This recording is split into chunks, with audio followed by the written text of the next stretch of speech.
सभासद बखर म्हणून इतिहासातील एक बखर यात संभाजी कावजींचा पहिला उल्लेख आढळतो.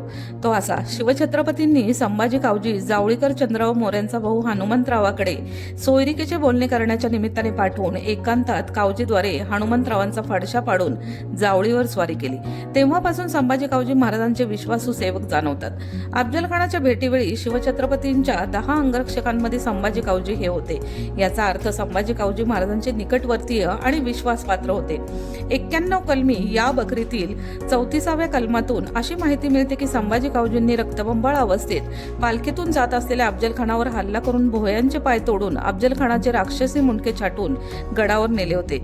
याच बकरीतील 43व्या कलमात सांगितले की शाहिस्तेखान पुण्यात तळ ठोकून बसला असता बाबाजीराम नावाच्या कावजींचा मित्र मुघलांना सामील झाला.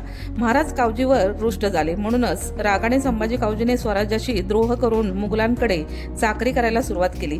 याच कारणाने महाराजांनी